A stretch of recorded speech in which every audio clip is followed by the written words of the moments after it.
And this afternoon, President Akufo-Addo is revealing that substantial modifications have been done to the controversial anti-gay bill, which has been proposed by some private members of parliament. The president, during some bilateral talks with the U.S. Vice President Kamala Harris today, featured and talked about matters relating to the protection of human rights of minority persons. Later on, there was a press briefing at the Jubilee House where the president indicated that through his Attorney General, he's made substantial modifications to the private members' bill, and that the bill does not represent the official position of government on this. But let's get more from our presidential correspondent, Elton Broadway, who's joining us now from Jubilee House, just hours after that press briefing. Elton, so take us away. Let's start off with the bilateral talks that we witnessed together with the Vice President, some high-ranking officials of the U.S., and of course, on our side, we have the President, the Foreign Minister, and some other members of the Cabinet. What featured most during these high-level negotiations and talks?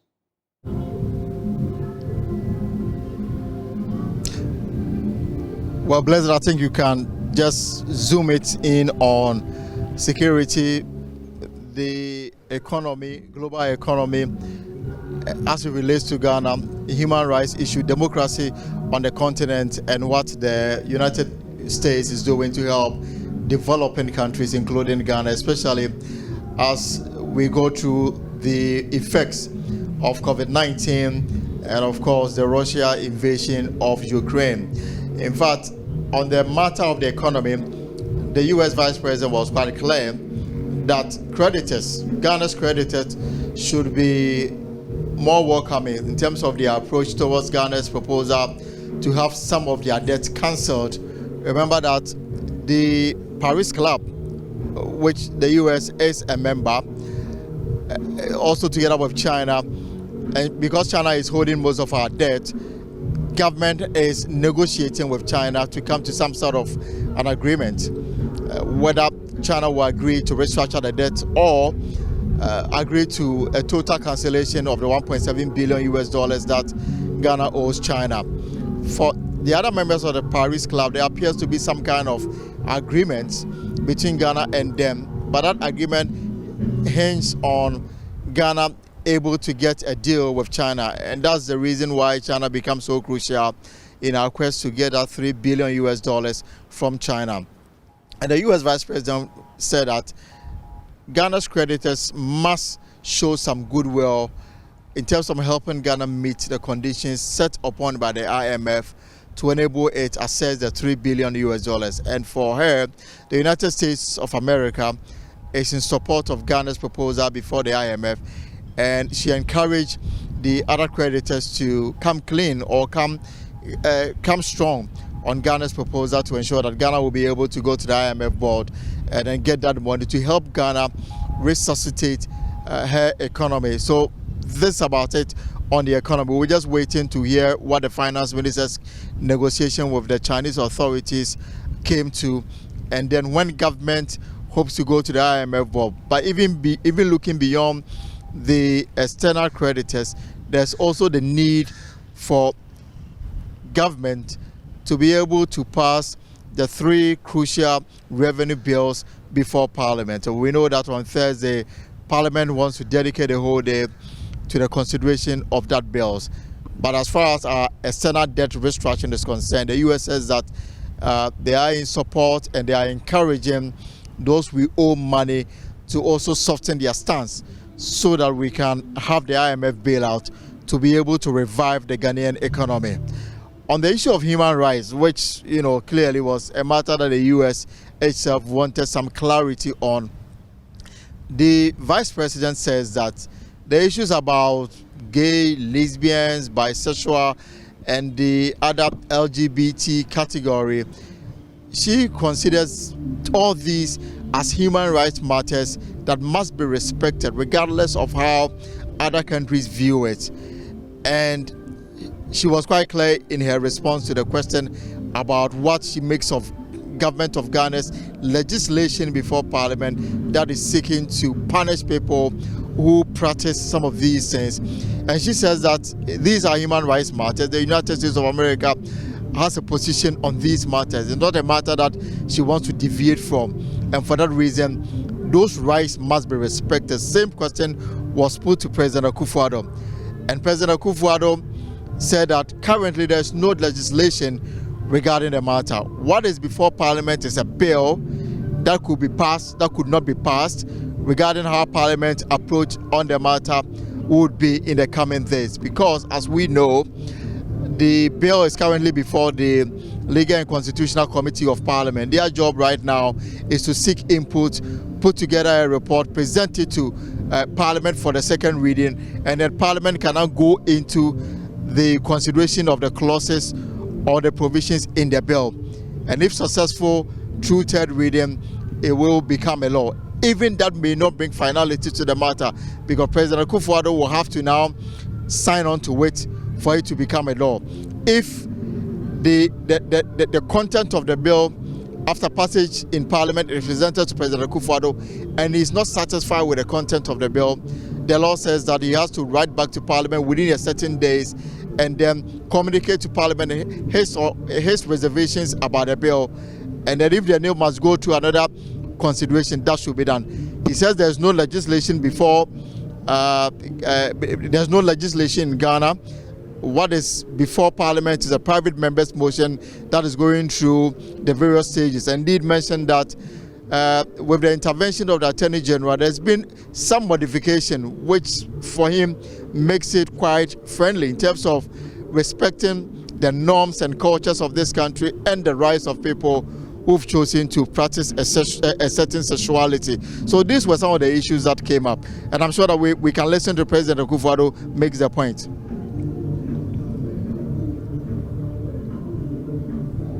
Well, let's listening to what the president and the other leaders had to say.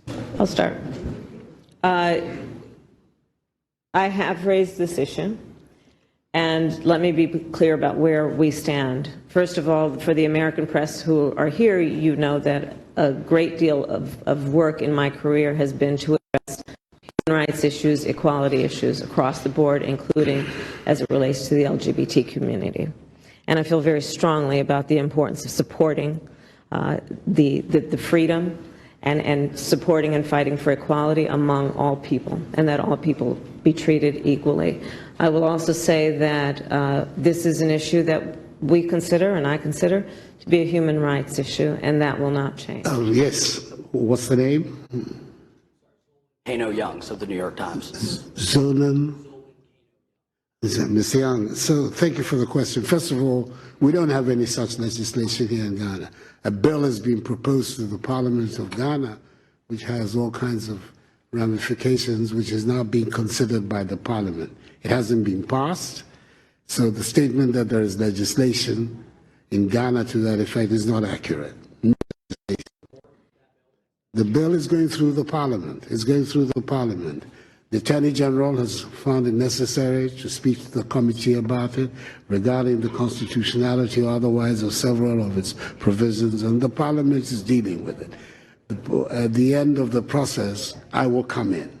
But in the meantime, the Parliament is dealing with it. And I have no doubt that the Parliament of Ghana will show, as it has done in the past, first of all, its sensitivity to human rights issues, as well as to the feelings of our population, and will come out with a responsible response to the proposed. The legislation was a legislation that is being provided as a private member's bill.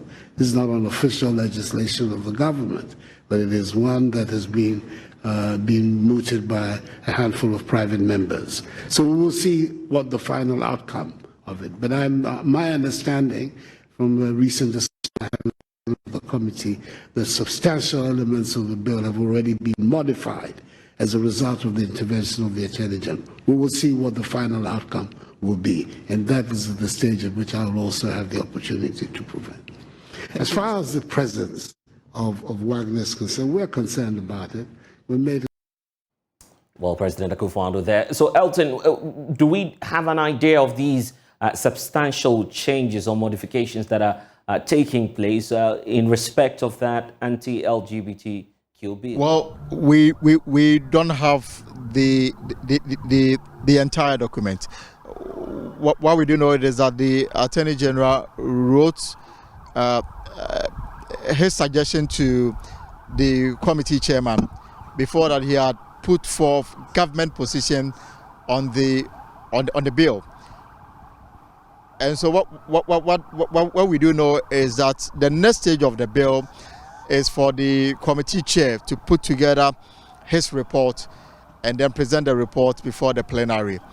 And then if the report is accepted, then they move into the consideration of the bill, look at the various clauses and provisions in the bill.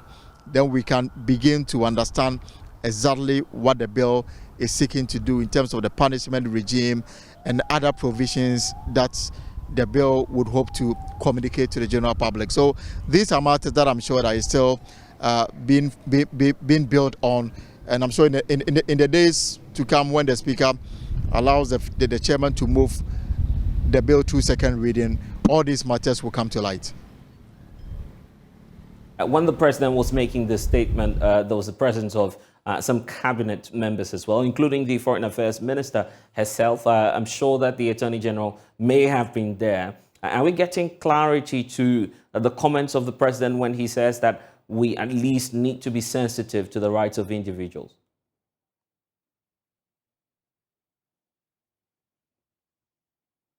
For now, there's no further comments on the matter. In fact, this matter, according to persons close to President Akufo-Addo, is one that they are waiting patiently for Parliament to make a determination on the bill, because clearly, as you know, this bill is not sponsored by government. This bill is a private member's motion, and private members' motion go through certain category of scrutiny before it is finally put before the House for consideration.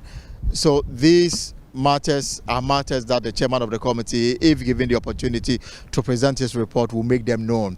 And then I'm sure that from there on, if there are any other comments that should come, that will come. But during this news conference, beyond what the president said, there wasn't any more clarity on the matters that are before the government on the anti-LGBT bill. We can only wait for Parliament to make some movement on it, and then we'll know the new bill, as we've been told that there's been some modification by President Akufo-Addo. Right. And Elton, just before I let you go, Niamadi is a lawyer. He's with us. We'll get to him shortly. But do we know what's happening later tonight? Because the U.S. Vice President Kamala Harris, as we understand, is on a 3-day working visit. So there's a lot to cover, isn't it? What's happening tonight?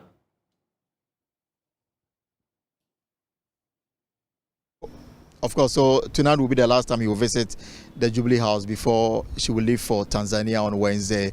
So tonight is a state dinner being organized in her honor. And I think it's something that happens here most of the time when we have visiting high dignitaries. They come in, a dinner is organized in their honor. And today is no exception. So at 7 p.m., according to the program we have it, the U.S. Vice President will come back to the Jubilee House, and then will be a dinner to sort of climax activities of the day. But as I speak to you, she's currently engaging some young people in the creative industry to see how best the U.S. government can help. And on this trip, she's accompanied by, UK-based actor Idris Elba, and another one for the United States of America. And they want to understand the concerns and the limitations of people in Ghana in the creative industry, and how best the U.S. government can help, support or meet their challenges, because they've identified the creative industry at one surest way to reduce unemployment among the youth. And so if they are able to put some resources into helping them realize their potential in life, it will help them become economically independent and also help reduce unemployment, especially on the continent. So today, the information we have is that she's visiting a recording studio, a music recording studio, and they also engage people who are into the arena.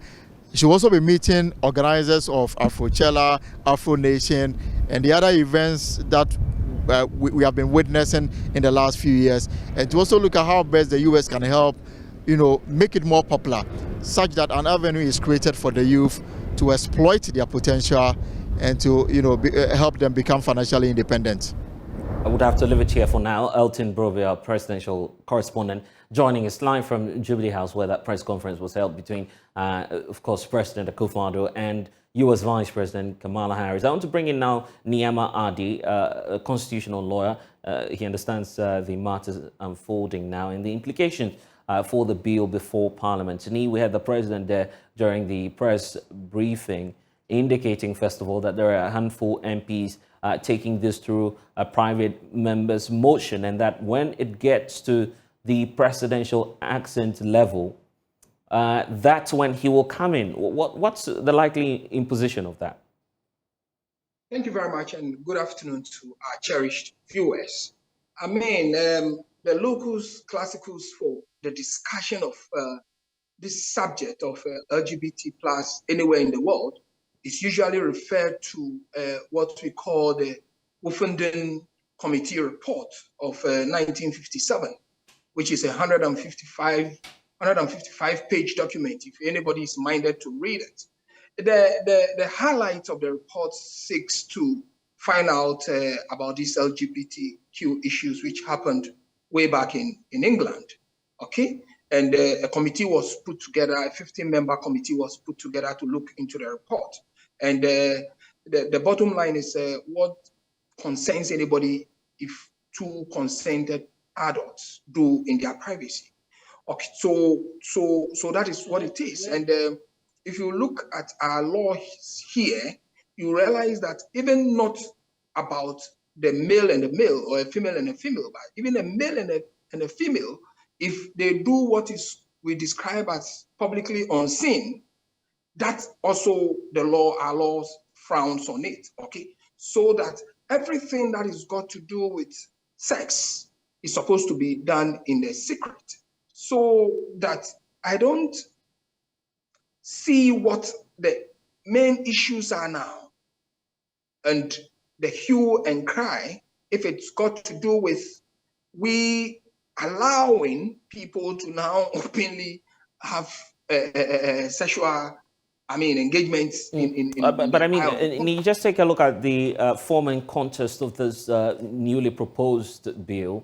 There are, of course, the element around the criminalization of advocacy for same-sex marriages and its tendencies, for instance. That's being considered by some human rights activists as not healthy for a democratic country such as Ghana. What's your take on that? Okay, good. So, I mean, human rights, once we've all assigned to the International Human Rights Convention, you want to go by it. But the thing is, not until it becomes law, everything we will say, just like the president said, is going to be a speculation. And you and I would not want to speculate something that is not clearly put out there. So you would say that, let's see what they've done. I mean, we've seen what has happened in Uganda. If you want to make any comparison to what they've done, 20 years punishment, etc., etc. We want to see that bill laid and how Parliament discusses it and what comes out of it. Until then, we'll go into speculations. But what the guideline or the key point will be that, yes, the human rights must be respected. And not human rights only as in LGBTQ issues, but human rights general. Anything that seeks to harm the human must always be protected. So that the detail of what they seek to do, whether they want to say that, yes, it's going public, and therefore people should not be harmed because it is their human rights issue, I think that we'll see it when they get there. But until then, I don't think that we want to speculate too much. But also again, you want to look at our culture, you want to look at our religious, and then you want to look at our makeup as a people and see what our society buys into and what our society do not buy into. Because I've made two references. I mean, the Ugandan issue, which they pass the law based on their sovereignty and think that that is what works for their society. And then recently, we've also read the Vatican issue by the Pope, which also says something to the Christian perspective. Let's see what our Parliament discusses and then what issues we come out with in Ghana here. Yes, and I think that our society will do the rightful thing. Yes. Right. And what's right for you? Because the president is pointing out to us today that there's been some substantial modifications. But you've seen bits and pieces of this proposed bill. What's the likely impact on the rights of minority groups in Ghana? I mean, definitely, if like I said, I want to go off from speculation, but if I want to speculate what the bigger majority will say, then obviously we all know what it is. I mean, looking at cultural sensitivities and how our societies make up and all that, okay?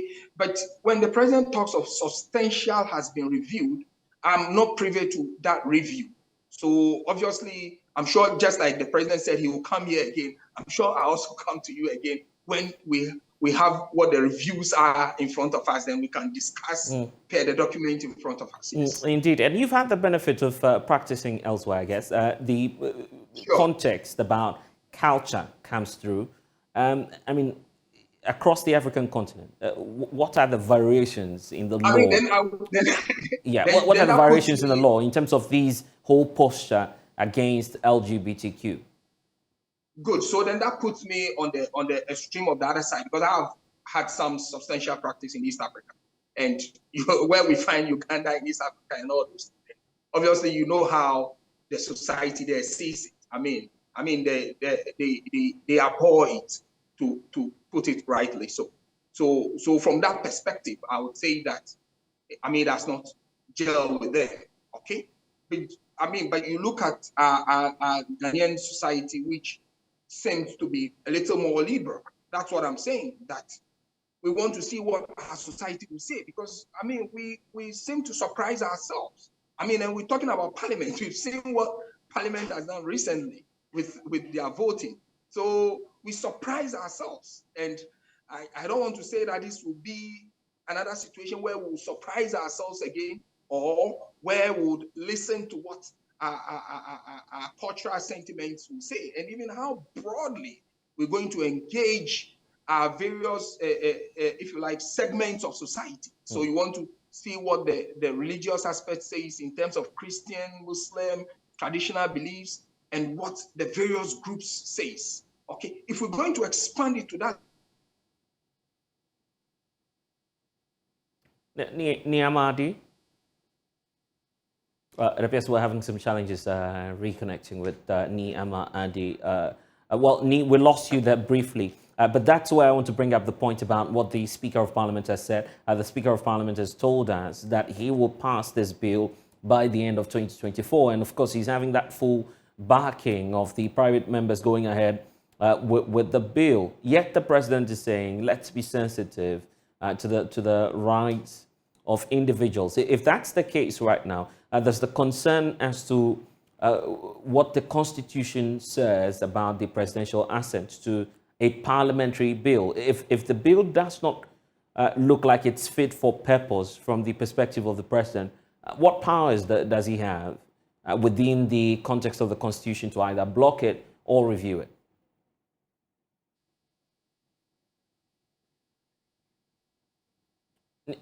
Nia, I hope you can hear me on this point. It appears we've lost Niamadi. Lawyer Nelson Roxon Dapiamakwo is Member of Parliament for South Dine. Okay, it appears we don't have him also with us. You're still watching the poll.